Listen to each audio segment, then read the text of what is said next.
finding new ways for pharmacists to better integrate into the nation's healthcare system, and for creating new pharmacist jobs, and as a professor, educating future generations of pharmacists about the profession. So with all of that, I'm so pleased and fortunate to have Dr. Jeffrey and his students here this morning for you. Thank you.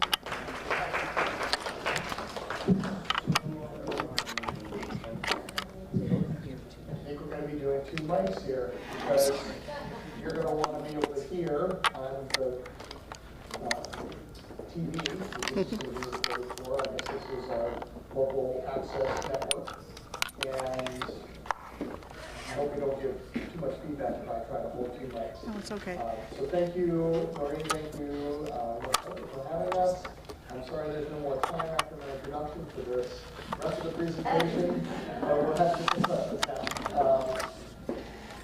What we're going to do today is try to bridge technology. Obviously, it gave us a little bit of a hurdle to jump over first. We seem to have it working now. We're going to have 2 of our students lead a presentation in person, and then we have several that are behind the scenes here. You can see them on the laptop screen who are going to continue the presentation. As Noreen said, we had hoped to have done this during the semester, and it didn't quite work out that way. So for those who came that first day hoping to see us, I apologize for the mix-up. We have students that are scattered here and there now that the semester is over, so we're making do, and hopefully we'll be able to get them to present, and you'll be able to hear from the laptop. We'll put the microphone next to the laptop, so hopefully everybody can hear that. I'm going to turn it over now to Randy. Randy is in his 4th year at the School of Pharmacy, and he's going to start the presentation. Unfortunately, you're going to have to hold 2 mics, so yeah. Sure. Stand wherever you're comfortable.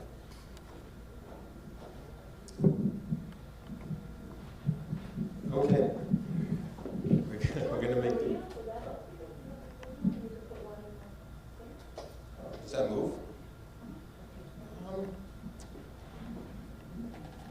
Yeah, you can bring it up.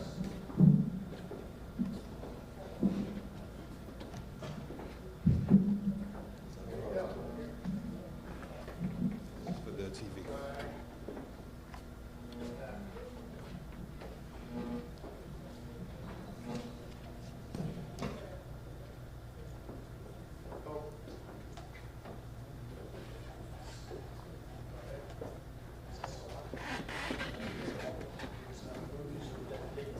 Oh, yeah, of course. Okay.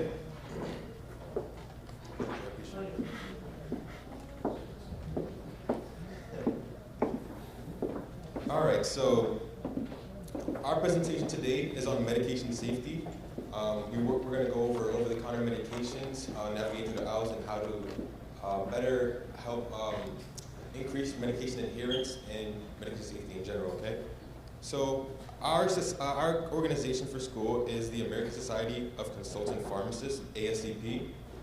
We are an international professional association that provides leadership, education, advocacy, and resources to advance the practice of senior care pharmacy.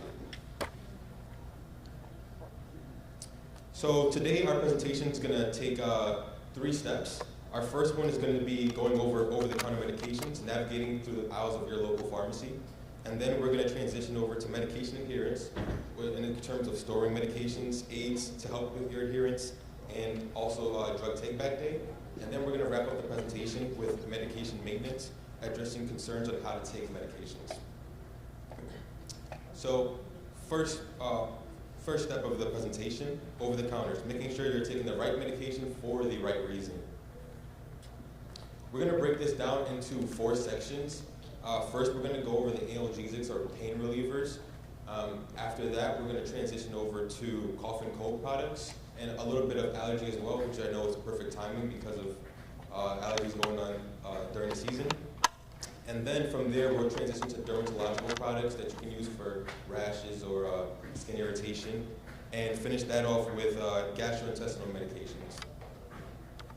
So without further ado, OTC analgesics. I have a couple pictures here presented So OTC analgesics, for those who may not know, these are products used for the temporary relief of mild to moderate pain. Typically, you would hear about Tylenol or acetaminophen, or your NSAIDs like Aleve, Advil, as well as aspirin. So I just basically we just want to go over how these medications can help with alleviating your pain, as well as considerations that you might have when taking these medications. So for the first one, I want to go over Tylenol or acetaminophen. So Tylenol is just an antipyretic or pain reliever and slash fever reducer that's used pretty common. I'm sure everyone's heard of Tylenol. But I just want to make some considerations aware so that when you are looking for a pain reliever and you do decide to take Tylenol, some things to just be aware of when you're using this medication. So excessive doses of Tylenol can lead to liver toxicity, and because of that, we always want to make sure that patients are taking the right doses at the right times and not overdoing it. Toxicity is likely to occur when taking doses greater than 4,000 milligrams or 4 grams. Typically, that's when your usual Tylenol dose, regular strength, is 325 milligrams. So to get to 4,000 milligrams, you have to be taking an excessive amount during the day. So if you are seeing that you're taking excessive amount that is not helping with your pain, you probably might need to seek medical attention or speak with your pharmacist to decide maybe this is not the right product for you. Maybe you should be using another product that could help you. And some common side effects to be aware of when taking Tylenol, of course, is nausea or vomiting. So if you are taking your Tylenol and you start to feel an upset stomach, that could be a potential side effect of the medication, and I would advise for you to speak with your local pharmacist or your healthcare provider to talk more about whether you should continue the medication or not. I just want to jump in with Sure. one other sort of teachable moment about Tylenol. Tylenol is in a lot of products, especially when they start talking about cough and cold things. Mhm. So you might not realize that you're getting extra Tylenol if you're taking other over-the-counter products because it's kind of hidden in there by its generic name, acetaminophen. So you want to make sure that you don't have extra doses that are beyond what you think you're taking because you have other products that have multiple units in them. Of course. And the same could also go for NSAIDs or ibuprofen or naproxen. Brand names usually are Advil or Aleve, as you can see in the image below. So of course, same scenario with the Tylenol. We always want to make sure we're not taking excessive doses of these pain relievers. For the NSAIDs, we typically say we want to limit to about 1.2 grams or 1,200 milligrams because of the fact that if you are taking excessive doses of these NSAIDs, you can have a higher risk of GI bleeds or ulcers. So typically with patients who have a history of peptic ulcer disease or gastrointestinal diseases in general, we always want to make sure that the patients are speaking with their healthcare providers or pharmacists before starting one of these NSAID products for pain relief because of the fact that it could potentially worsen those underlying conditions that you have. Another serious side effect, I don't know if it's listed here, but there is a potential risk for thromboembolic events if you are taking excessive amounts of NSAIDs. So if you do have a history of maybe a stroke or a PVT, some type of embolism, you want to make sure that you are speaking with your healthcare providers prior to starting this medication, just because it can potentially cause serious events if you are taking too much or if you're taking it and you have these underlying conditions. I'm sorry, were you talking about NSAIDs? NSAIDs, correct, yes. Yeah. And of course, common side effects seen with this medication as well as nausea and dizziness. And so this next analgesic I want to talk about, more so because I know a lot of patients are taking this, or probably do take this in the older adult community for reducing the risk of thrombotic events. So there are 2 different doses for aspirin that you can be taking. Typically, baby aspirin is what's considered as the dosage that is used to reduce or prevent the risk of having a blood clot. And that's typically 81 milligrams, which is shown on the picture here. The strength that typically patients use for pain relief is 325 milligrams, which is about 4 times the amount that you use for baby aspirin. So you have to be considerate of what strength you are grabbing for aspirin if you're using it for pain relief, or if your doctor is recommending you use this for to help increase prevention of thrombotic events. So, and of course, if you have a history of asthma, allergies, or ulcers, aspirin is not a medication that we typically would recommend for patients for pain relief, because it can have serious consequences or exacerbate these underlying conditions. And if you're taking any medications for blood thinning, ulcers, gout, arthritis, or diabetes, always ask a doctor or a pharmacist before purchasing this medication over the counter and using it. And of course, with common side effects seen with this medication, you do have an increased risk of bleeding and bruising just based off of the way it works. It's used to lower your platelet count, so it's gonna increase that risk for you to actually bleed. You can have stomach upset with this medication, and of course, GI ulcers or indigestion is also seen commonly with the use of aspirin. Typically, for older adults, what we like to recommend is more so Tylenol or the NSAIDs, more so than aspirin, because of the conflicting dosages used with this medication. The story for aspirin has really come quite a ways. This is one of the older medications that has been around. If you think about where it actually originates from, it's from willow bark. So it's something that Native Americans would use, that we've known as part of a natural pharmacopoeia agent that you can still find in some forms in the health food stores. But the studies have now shown that we really need to be careful who is using aspirin, because the risk versus the benefit is much more finely defined these days. And it's very easy to have risk, as Randy said, stomach bleeds, kidney damage, just bleeding in general, than maybe the benefit. So definitely want to talk with your provider to see if you're somebody who still qualifies for a baby aspirin. And ideally, we don't want to see people using this as a pain killer. You probably grew up at a time when aspirin was very commonly used. Not so much anymore, and for good reasons. So we have better, safer agents that are out there. Okay, and then from now we will transition over to the cough and cold products that you may find over the counter and these products are used to temporarily alleviate symptoms associated with mild viral infections, so maybe like your runny nose, a cough, things like that. So on the picture here, I have a couple of options that you may see at the pharmacy, but we're going to go over which ones we would recommend more so. Seen here, you see Delsym or dextromethorphan, Quercetin, which is a combination product consisting of different medications, typically recommended for patients with high blood pressure. And you have Nasacort, which is a steroidal intranasal spray that typically people use for runny nose.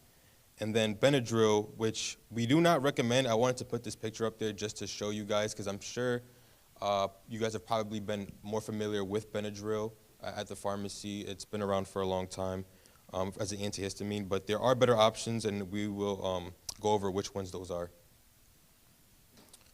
So for cough and cold product considerations, first, nasal congestion. You have different options to choose from. Of course, you have your topical decongestants, such as Afrin or oxymetazoline. When administering this medication, if you decide to use this to reduce your nasal congestion, you want to be aware that it may cause stinging, sneezing, or increased nasal discharge. We always recommend never to share your products with other people you may know, friends or family, just because you can increase the risk of maybe spreading something. And other side effects seen with this, you might have a little bit of burning in the top of the area of the nostril where you're administering the medication, some itching, irritation, and redness.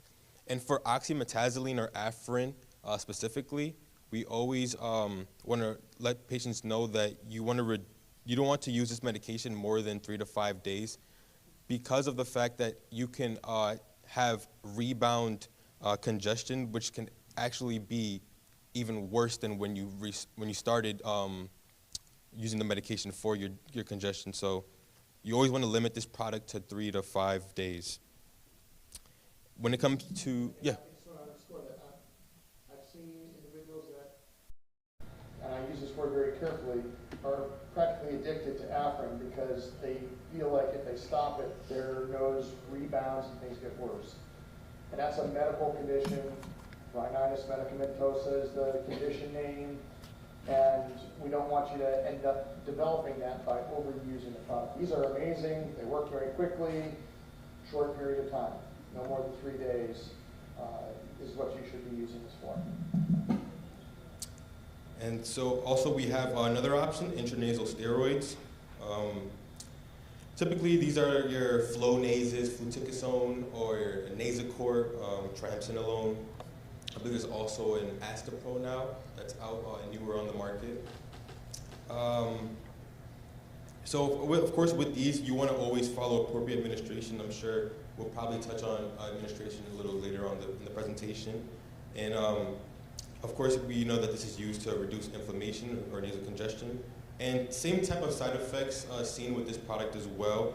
Some nasal burning or irritation, maybe a sore throat. And I've seen nosebleeds have been seen a few patients who have taken this medication, so you always want to be aware of that as well. When it comes to runny nose, you also have, this is where I want to talk a little bit more about the option for the antihistamines.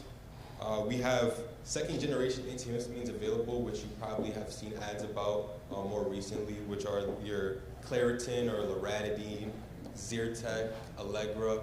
And these are the antihistamines that we typically recommend for patients more so than Benadryl or diphenhydramine because it has less sedating effects than you would see with your Benadryl or diphenhydramine. Of course, a lot of people know how when you take a Benadryl, you typically feel very sluggish, very tired, and want to just go to bed. So these second generation antihistamines are much more preferred nowadays because they're considered non-drowsy, but they still have a little bit of a drowsing effect, but not as harsh or not as much as your Benadryls. And for sore throat, of course, Cepacol is a lozenge that we recommend typically, usually to take it every 2 to 4 days to help with your sore throat, or 2 to 4 hours, excuse me. And then you also have Chloraseptic spray that's not really used as much as often as probably it used to be, but typically we like to keep the dosing frequency to 4 times a day with this medication, and we only like to recommend it for probably 2 days. If you are having a sore throat past a week, it could probably be like a bacterial infection or some other type of infection, and you should probably seek medical attention, maybe reach out to a pharmacist or reach out to your healthcare provider to get any recommendations for that, or if they need more care provided. And for your cough, we have 2 different products that are typically recommended. And a lot of times you may see these 2 products combined, so you just want to be aware. There's dextromethorphan, which is typically seen as Delsym if it's by itself in that orange box. Or Robitussin also has its own dextromethorphan option. And there's also guaifenesin that can be seen as Mucinex or also Robitussin, but without the DM. If there's a product that you see with DM for a cough product, that would mean that dextromethorphan is included in that cough product. And typically, you just want to follow regular dosing. With Mucinex, it's typically 2 times a day, every 12 hours.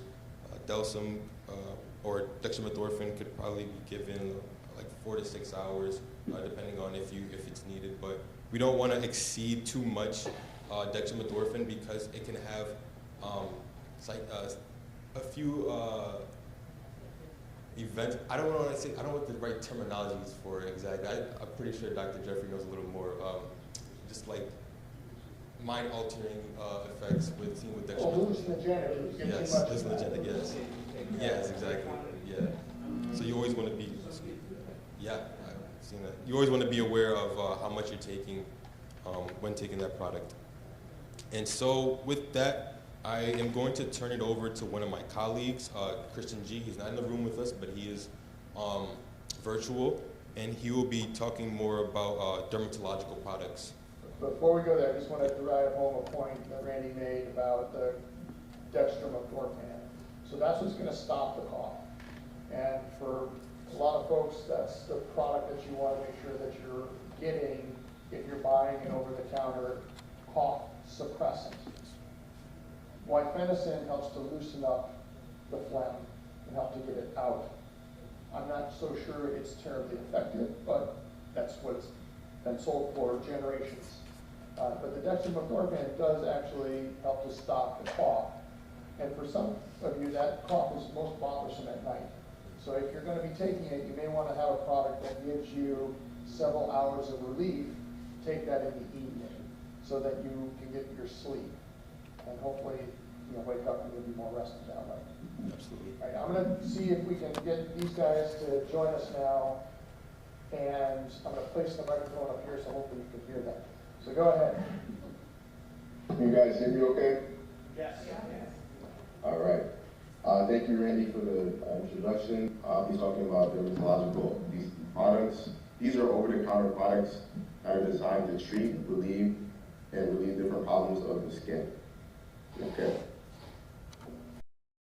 So for minors, red, itchy skin, and rashes, you can use steroids like cortisone. You don't want to use this on your face or your underarms. If you want to discontinue after 7 straight days of use. For top, you can also use topical antihistamines like Benadryl cream, but you do not want to use it on broken, blistered, or oozing skin. And if you see no improvement after 7 days for both topical steroids like cortisone or topical antihistamines like Benadryl, then you want to refer to your doctor. For cuts and scrapes, we have topical antibiotics that you probably have seen or used, like Neosporin. The first thing you want to do with these is you want to clean the affected area with soap and water, and then you want to apply dressing over the wounds afterwards.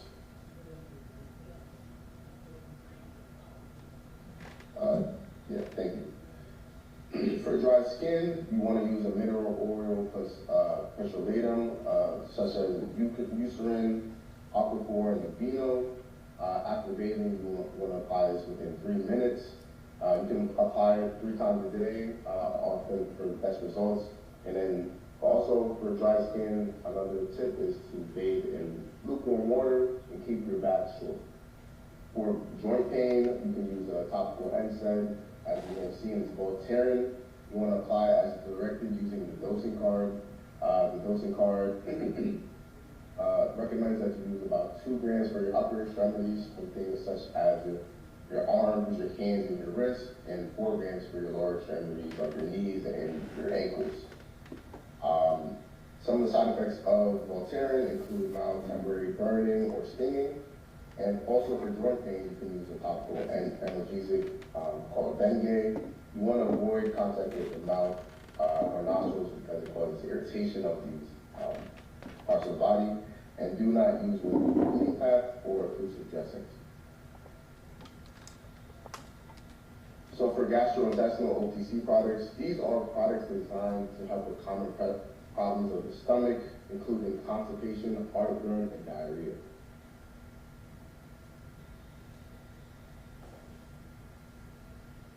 For heartburn, some of the medications that you may have you've seen or have taken yourselves are antacids like Tums, Alka-Seltzer, and Rolaids. For Tums, Alka-Seltzer, and Rolaids, you want to only use it for a 14-day period. If you're using a Tums that's chewable, you definitely want to take that with water, and then you want to separate your antacids from other medications because they could change the absorption in your body of the other medications that you may be taking. Some of the side effects of antacids are constipation. For acid reducers, we have proton pump inhibitors like Prilosec and Nexium. You want to take these 30 minutes before breakfast, and with these tablets, you do not want to crush or chew them. That will change the way that they're absorbed in the body. And they're not for immediate relief. So that means you want to take it for 1 to 3 days for complete relief of your symptoms. It may take a few days for the proton pump inhibitors to start working. For histamine 2 receptor antagonists, we have Pepcid, as you probably have seen over the counter. You want to take that 30 to 60 minutes before meals, and some of the common side effects of Pepcid is headaches, dizziness, diarrhea, and constipation. So I want to just jump in here if I can to add additional color around the proton pump inhibitors. So those agents like the Pepcids, or the Prilosec of the world, about half the people that are on these should be on them. This should really be for short-term relief of heartburn, unless you have a condition that warrants long-term relief. And you will know that because somebody most likely put a scope down your throat and looked at your stomach and decided that you either have recurrent ulcers, something called Barrett's esophagitis, Zollinger-Ellison syndrome, some sort of high acid producing state.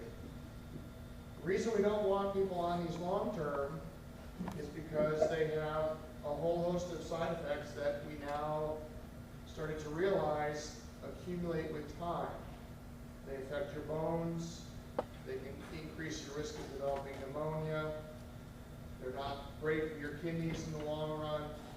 So we really want to make sure that people who are on these talk to your providers about getting off of them. And I'm going to tell you it's not easy to do. You can't just stop the medication. Just like the nasal spray, if you stop this medication, your stomach acid is going to come back with a vengeance. And you're going to have really bad heartburn, which is going to convince you that you need the medication.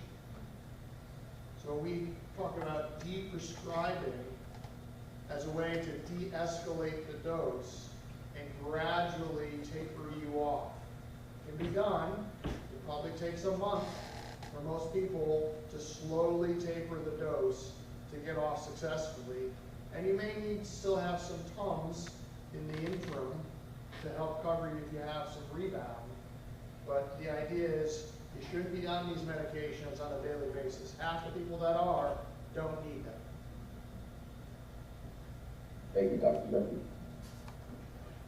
So for constipation, we have different options, such as stool softeners like Coalesce, stimulants like Senecox, agents like Interlax, and with these agents, you want to avoid excessive usage because it could cause diarrhea and dehydration. And with these medications as well, there's a thing that we call laxative abuse, and that can cause severe dehydration and mineral deficiency. It's a problem that we want to avoid, so you want to only use up to around 7 days consecutively. Some of the side effects of these agents are diarrhea and cramping. And for diarrhea, we have antidiarrheals like Imodium. You want to introduce 2 days with a maximum of 4 tablets a day for those 2-day period, for that 2-day period. And also you want to make sure to hydrate. There's a solution, Pedialyte, that can help rejuvenate or replenish your electrolytes that you may have lost. And then the side effects of these antidiarrheal medications are dry mouth, constipation, and dizziness. With that being said, that ends the OTC part of the presentation, and now we'll be moving on to the medication period section.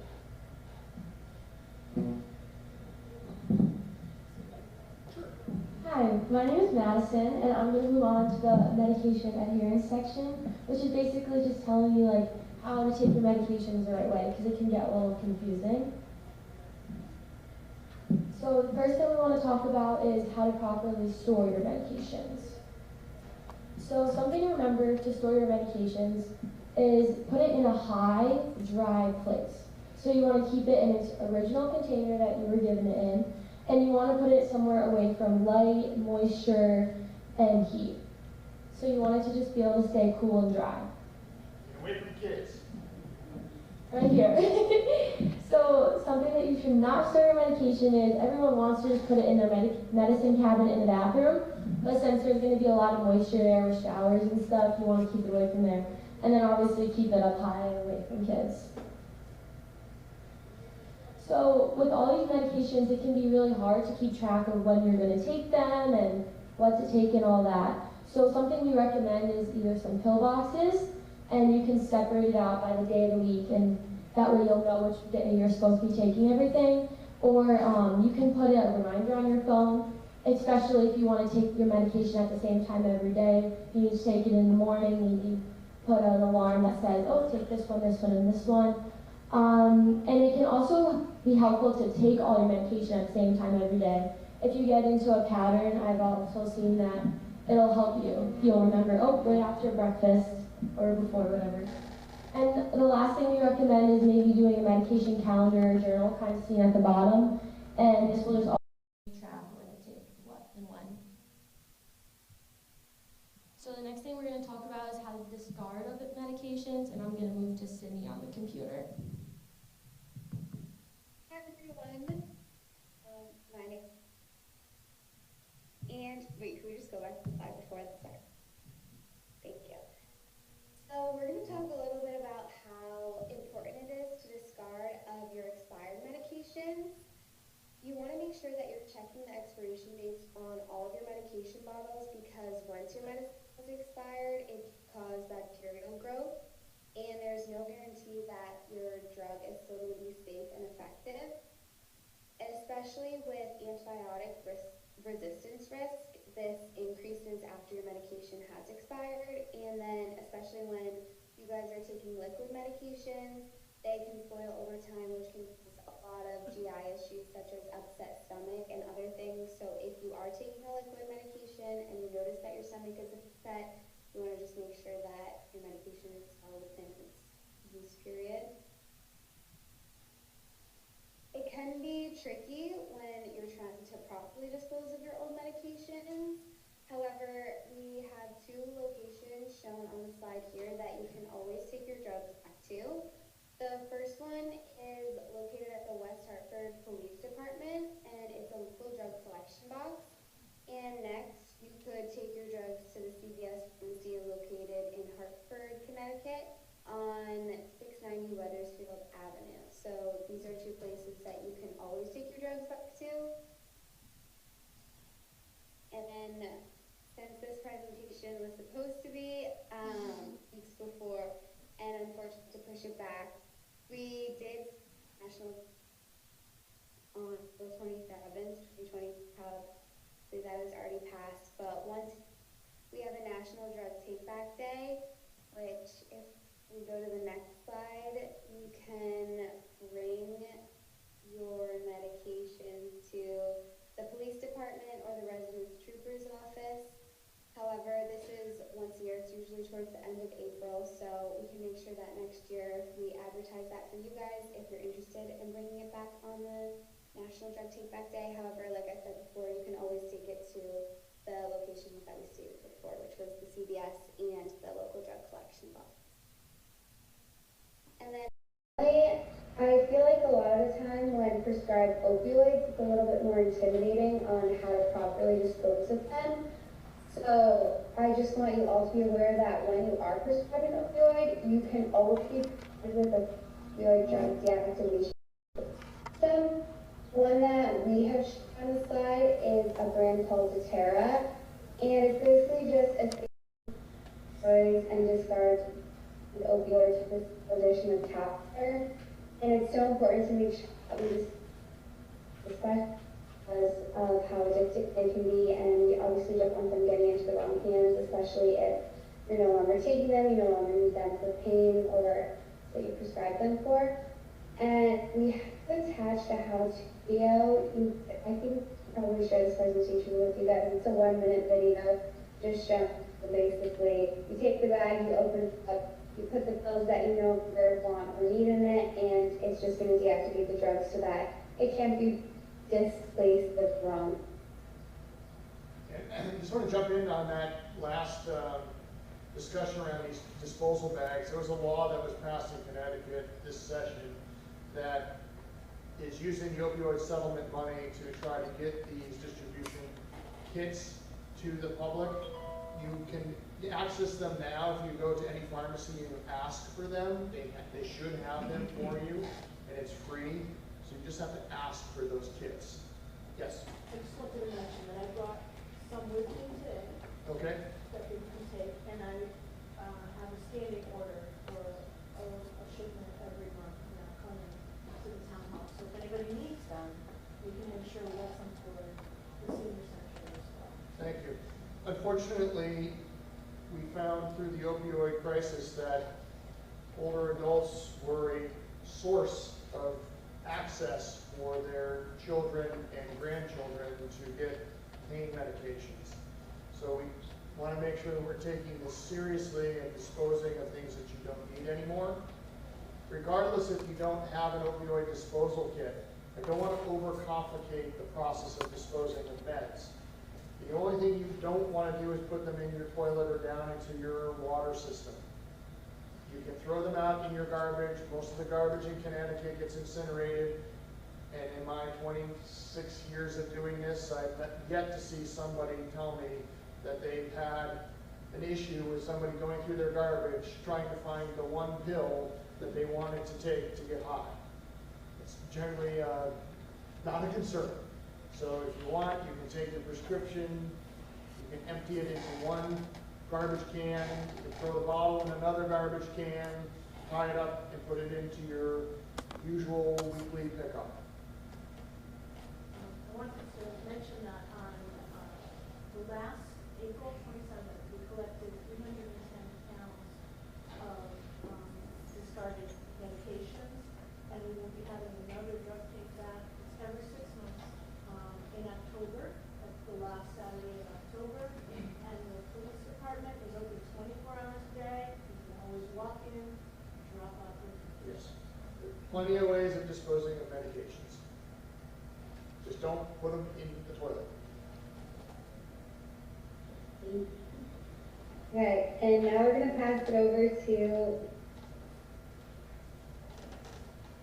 Everyone, my name is Valentina, talking about the next part of the discussion, medication maintenance. So the main question is my medications. It's very important that we have a patient and caregiver relationship that's good. Now, sometimes you might be busy, you just want to pick up your medication or your prescription and then run off to do your next thing, but sometimes it is important with certain medications about any concerns that you might have, and then anything that the caregiver might want to counsel you on. Now, what are some concerns you have? Your current eating. Fortunately, I think we're having a little Wi-Fi issue here. So I may have to repeat it because it seems like the Wi-Fi is cutting out a little bit. Try on your end, you guys turn off cameras. I'll turn off the camera. See if that helps.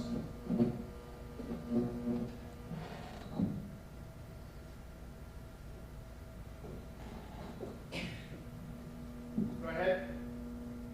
Should I start on this slide, or was the slide behind? Why don't you the start? board needs to- Why don't we pick up from right here? Okay. So, what are some common concerns? Talk about food interactions, like what is it in my diet? Sometimes certain things might interact indicating you are taking it, and also what time of day administered. Am I taking my medication in the morning before breakfast, or when my favorite show goes on there? Sometimes setting an alarm might help remember to take, and then also taking it at the same time every day may help with efficacy, and safety. Also, alcohol and cigarette use. How often do I smoke? Or maybe I'm not supposed to smoke on the medications that I'm taking. You can talk about this with your caregiver because they will know that.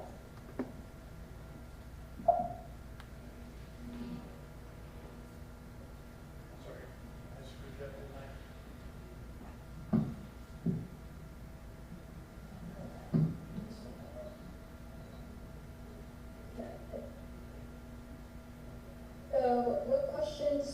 advice from a caregiver, consultation. Maybe you can recognize some of these. Maybe you'll see these in the future when if you start any new medications. And some of these questions include, do you eat or drink grapefruit or grapefruit juices? Do you take any minerals or vitamins? Do you have a consistent diet? And when do you typically take your medications? So sometimes your diet tell you specific things like avoid vitamin K.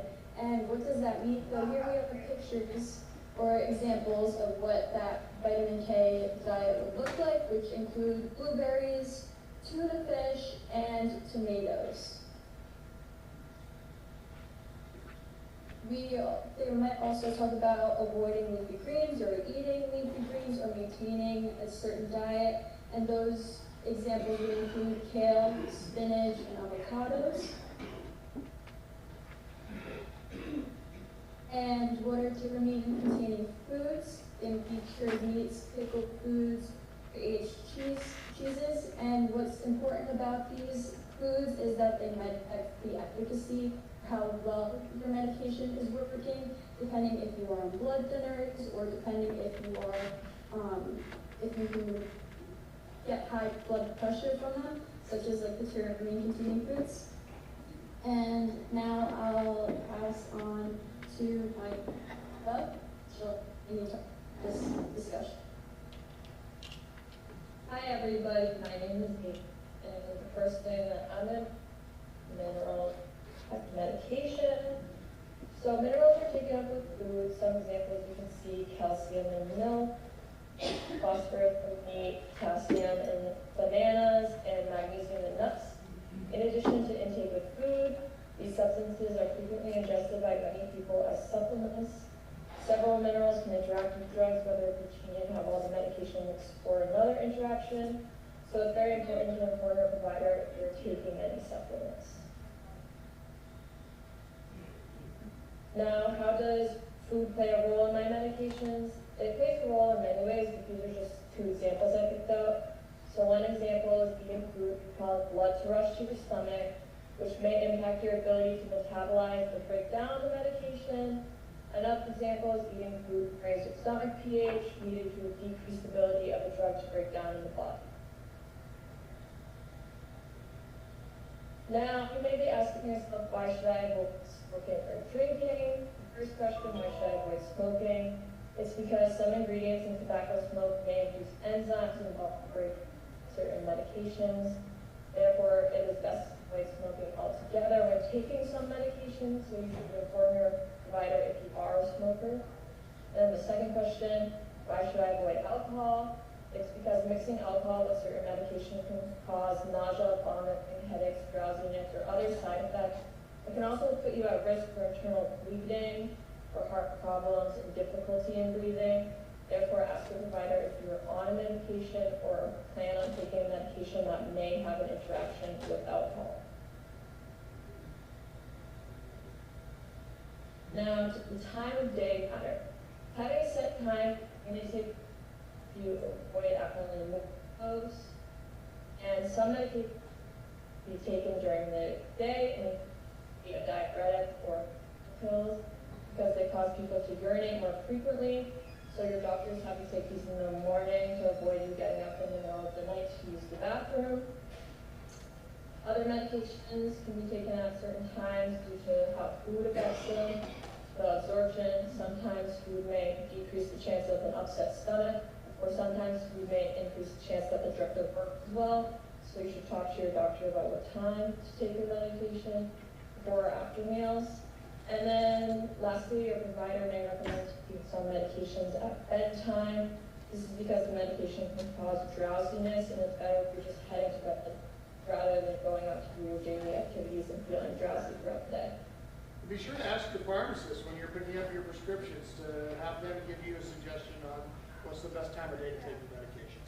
They're going to know better than your provider.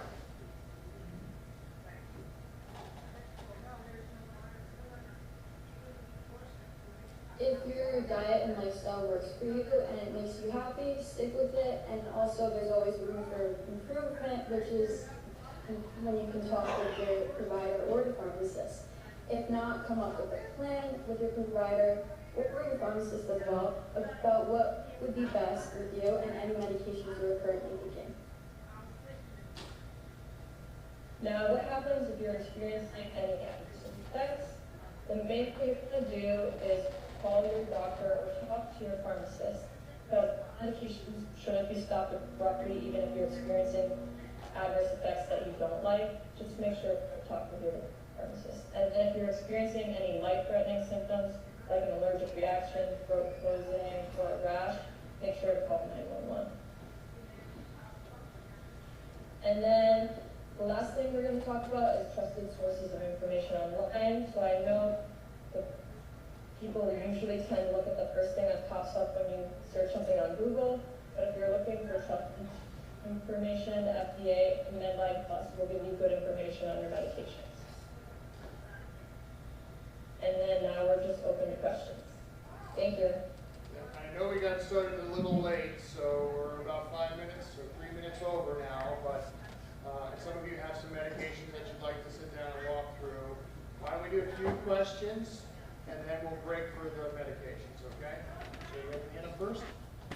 My husband's had a couple of surgeries this year, and every time they send him home with 30 days of oxygen, and he uses one and it doesn't work, and we end up having this surgery supply, basically.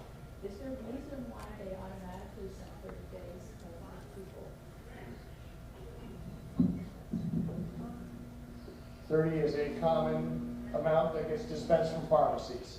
And it's a common way for prescriptions to be ordered. Oftentimes surgeons don't want to have callbacks. So they want to make sure you have enough to get you through. If you don't feel like you're going to need that much, you can always ask for a smaller day supply. But what they're probably doing is more for the convenience of the healthcare team rather than what your actual need is. That's not a great answer, but that is probably the best. Then you have a problem, you want to get it out of the house. Yeah. Yes. I have a medication that it says keep at controlled room temperature, 77 degrees maximum. Excursions permitted to 85 degrees. And I talked to the pharmacy tech, and they're like, well, as long as, because the temperature in my apartment only goes to 80, and especially before they turn the air conditioning on. And they say, well, it's kind of okay, and it's not clear if that's really the correct answer or why they even. I guess all medications say keep it control. That's my impression is most medications will say keep at controlled room temperature, excursions permitted, but I don't know if it's losing effectiveness when it's at 80 degrees for a couple of days. Yeah, so without knowing the specifics of the medication, that would be a conversation we'd probably have to look into a little further to make sure that we know what it is. But in general, this is a general answer to temperatures. Yes, your meds like to be like you, at a nice comfortable temperature. They don't like to get blasted with sunlight. They don't want to be cold. They don't want too much moisture. So as we mentioned earlier, keep them in a nice, dry, temperature-controlled location is ideal. It's much more of a problem if you have a liquid, if it's an eye drop, if it's something that you are going to be drinking as a liquid, or again, shooting up your nose. Anything that's a liquid, the stability becomes more challenging. So those, I have a hard rule. If it's beyond its expiration date, you get rid of it. You really need to be careful with how you're using those products so you don't contaminate them. And you certainly don't want to be sharing them with somebody else. I don't know anybody who really wants to share their nose spray with anybody anyhow, but you might be having some people share an eye drop. That's happened in the past. So you just got to be careful. Years ago, when I got don't have any major health conditions, recommended low dose aspirin. Okay. And then when all the things came out about the side effects, discontinued it. What is your opinion on low dose? So as I mentioned earlier, the literature, the science has really evolved around who benefits from aspirin. There was a United States Preventive Services Task Force report that came out that really said if you're in a primary prevention, and that's the word that they use, so you're just taking this to prevent your first to possible heart attack or stroke, it's not worth it. Now, if you're somebody who's in secondary prevention, maybe that's a conversation you have with your doctor to see whether you would still qualify. But even within that grouping, there's reasons that we wouldn't want you to take it. So what we've seen is a lot of folk is trying to get aspirin out of the system. And we've done that within our own shop. We looked throughout all of our medical records, all of the patients that are being seen by Hartford Healthcare to see who is getting aspirin at 81 milligrams. And then trying to put in some decision support to say, is this somebody who still should be getting aspirin? So you've seen a lot of efforts to try to pull back on that because it does increase the risk of having a stomach ulcer, a bleed, lower intestinal bleed, can be damaging to the kidneys. There's a lot of reasons that we don't want to be using it anymore. Okay, so I appreciate everybody's time. Sorry again for the technical issues. We're now going to break. I know that there's some folks that had some medication questions, and what we'll do is once everybody kind of clears out, if we can maybe take numbers, and we'll just kind of individually meet and try to get through as many people as we can. And for those online, thank you guys. Appreciate it. The senior citizen advisory meeting is closed now, but you're welcome to stay and meet individually with Dr. Jeffrey and his pharmacy students on your particular questions. Thank you all for coming. See you next month.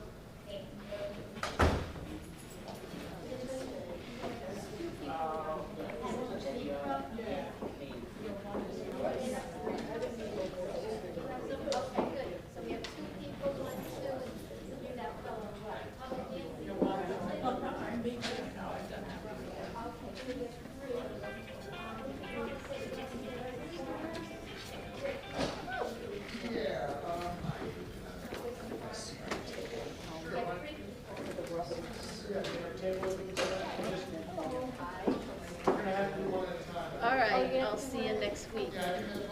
Hey, no, we don't do Memorial Day yet, right? Bye.